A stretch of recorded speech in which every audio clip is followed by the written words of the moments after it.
Hey everybody, welcome into the Card Closet. Happy Thursday. Hope you're having a great week. This is Eric, and this is episode 422 of the Card Closet. So we're going to have a mystery card of the day. Let's see if you can figure out who this is to start off with. This gentleman had 422 doubles for his career. That's why he's our card of the day for episode 422. His rookie card was 1997 Bowman and 1997 Top Stars. He was in the 98, 99, and 2000 top sets, but was sharing the cards with other people, prospect cards, draft pick cards like that. And then it wasn't until 2001 that he got his first solo card.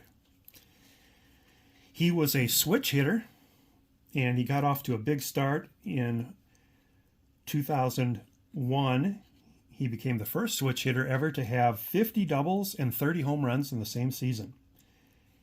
He played first base for about half his career, and the other half of his career he floated between left field, center field, and right field. 6-time All-Star, 3 of those at first base. He played most of his career with the Houston Astros, 12 years to be exact. He also played a couple years with the St. Louis Cardinals, including 2011, where he was a World Series champion with the Cardinals. He led the team in the World Series that year with 9 runs and 11 hits. Batted .424, but he was not the World Series MVP. He played 15 years total, and he ended with 366 career home runs. Can you name this switch hitter? It's Lance Berkman. And I picked this 2008 Topps Update card of the All-Star Game. Love that swing he's got there, full extension. Looks like he might have hit a nice drive there. So Lance Berkman is going to be our guest card for the episode, and he's going to look in as we talk about the YouTube Hall of Fame. Yes, I'm going to do a hobby talk in this video about the YouTube Hall of Fame, and I've been hearing a lot of things from other people, other channels talking about what they think of the YouTube Hall of Fame.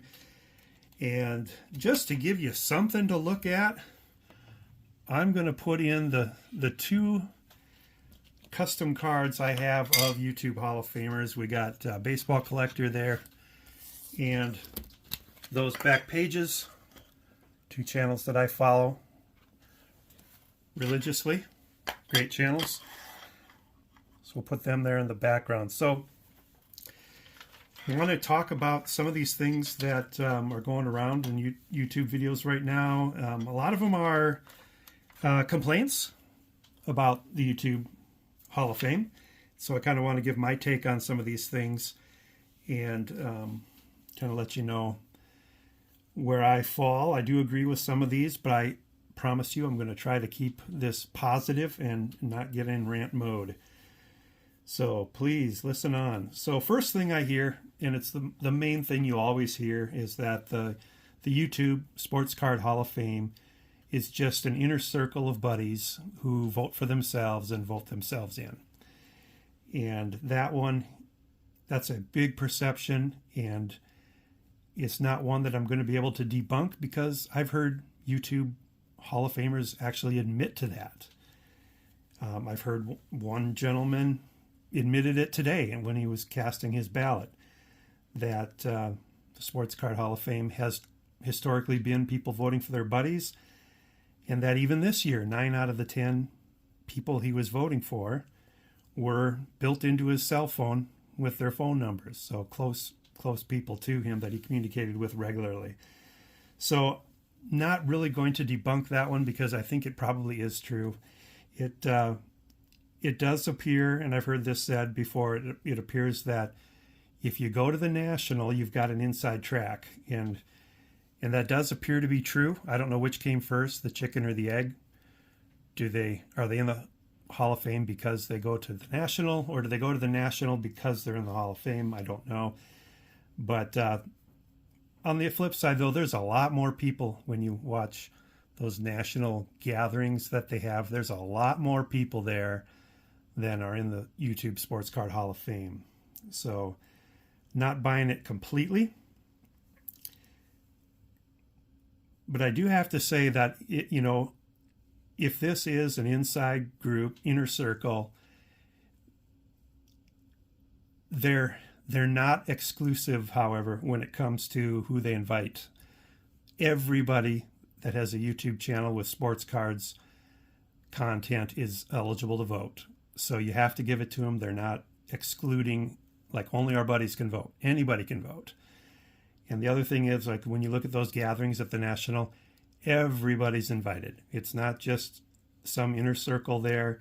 There's a whole bunch of people there, a lot of first timers and people that you don't even know who they are until they get introduced or something. So this is kind of what I have to say about the inner circle argument.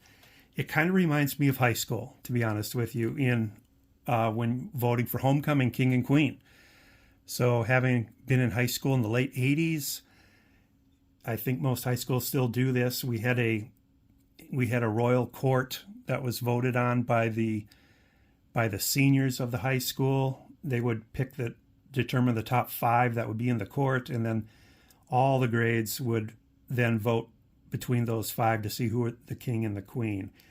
And in that era, maybe it's still the same today, I don't know, but in that era, the homecoming king and his court were all football players. Their quarterback, 2 running backs, a wide receiver, and a wing back. Those were our 5 guys that were up for king, and the queen candidates were all cheerleaders, the popular cheerleaders. And that was the court. It was the popular guys and the popular girls, the jocks and the cheerleaders. And this is what's strange about that, is that everybody had a vote. It wasn't just their little inner circle that had a vote. The drama jocks had votes, the band jocks, the choir jocks, they all got to vote. The burnouts got to vote, the debaters got to vote. And that's who they voted in.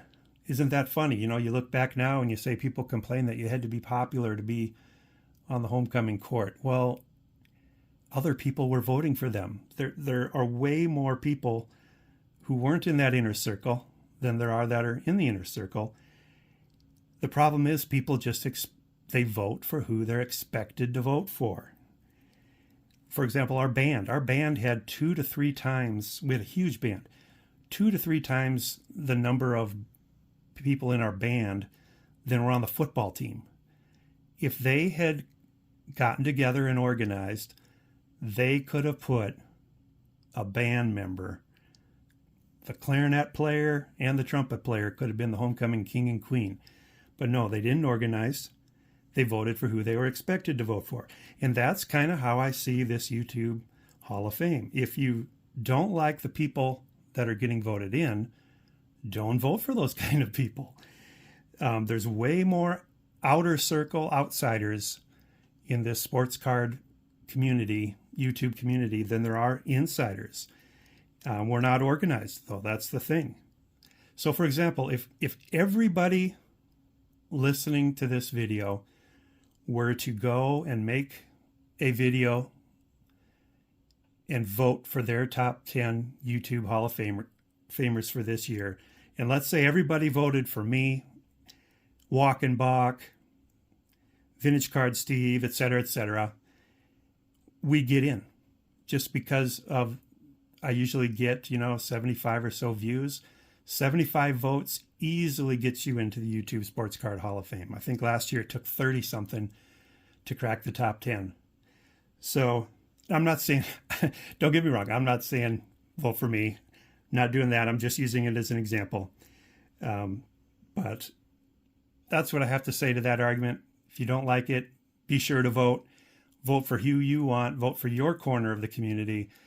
And there's way more of us outsiders than there are insiders. So we can actually do something about it if we wanted to.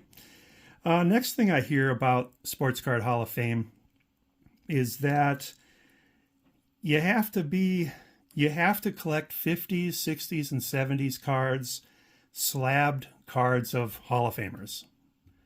That's kind of the genre of collection that gets you into the Sports Card Hall of Fame.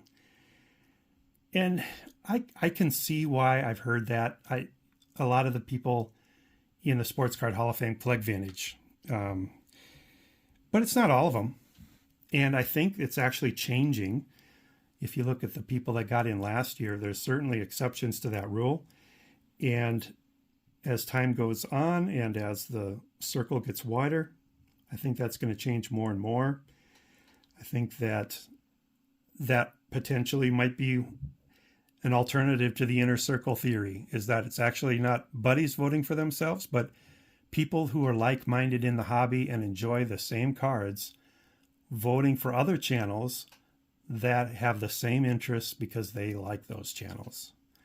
So I don't think there's anything sinister going on. I just think that happens to be the way it is. So third thing I hear is that we're about to enter a wave of second channels getting into the Hall of Fame. And I haven't seen it happen yet. It might have happened once last year or the year before. But a lot of the YouTube Sports Card Hall of Famers have started second channels. And most of the examples I can think of are channels they're doing in conjunction with others. And so the fear is that once the buddies run out of buddies to vote for, they can all vote for themselves again now for their second channels. And, you know, that's definitely a pessimistic view on things. Maybe that will happen. Maybe it won't. I have no idea. I do know that there's a 3-year waiting period before your channel is eligible. And I know that these channels, the ones that I can think of, have not been around for more than a year or two. So time will tell on that one. I don't have a strong feeling about it. If that does happen, that would really be a bummer. It really would be a bummer if the same people were getting voted in again and again and again, just with different channel names. I like to be optimistic on this one and think that will not happen.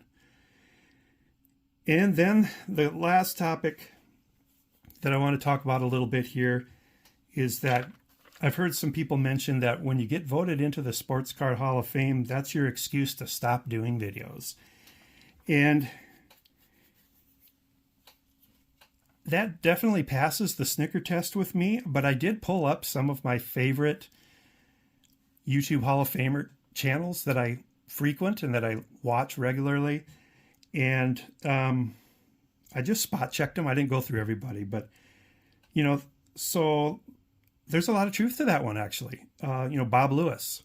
Bob Lewis does not do videos near as often in 2023 as he did before. Same with Filmington. His content creation is way down in 2023.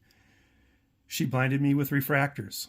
Love that channel. He only did 7 videos in 2023. I didn't realize that.